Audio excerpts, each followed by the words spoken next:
பிரைஸ்தலால் கிறிஸ்துவுக்குள் பிரியமான சகோதரனை சகோதரிகளே, இன்றைக்கும் அநேகர் என்னுடைய வாழ்க்கையில் எனக்கு யாராவது ஒரு உதவி செய்வார்களா, ஒத்தாசை எனக்கு கிடைக்குமா என்று அதிகாரிகளை தேடி ஓடுகிறோம்.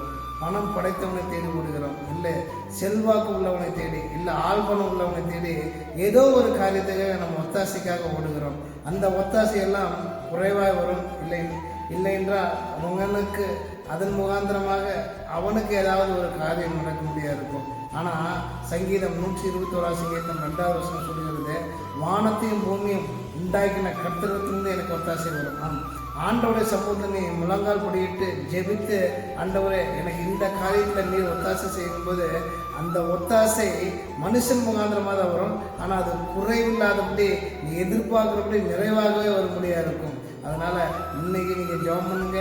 ஒத்தாசைக்காக மனுஷனத்தில் போக வேண்டாம்.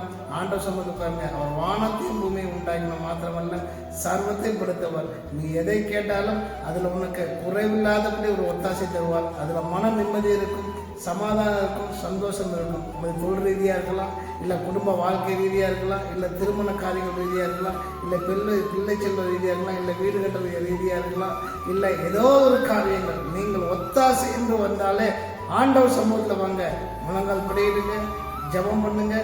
ஆண்டவர் ஒத்தாசை அனுப்புவார். அவர் அனுப்புகிற ஒத்தாசை நிலைக்கும்படியாக இருக்கும், கௌரவிக்கும்படியாக இருக்கும், உனக்கு கனமுள்ளதாக இருக்கும். ஜெபிப்போமா?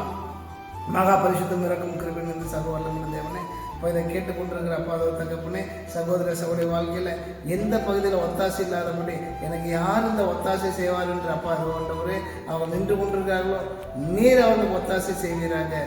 நீர் ஒத்தாசை செய்து கொள்ள தகப்பனே, யாரெல்லாம் வேண்டிக் கொள்கிறார்களோ அவர்களுடைய ஒத்தாசை செய்வதை அநேக கண்கள் காண முடியாது. இயேசுவின் நாமத்தில் ஜெபம் கேட்கிறோம் நல்ல பிதாவே, ஆமென்.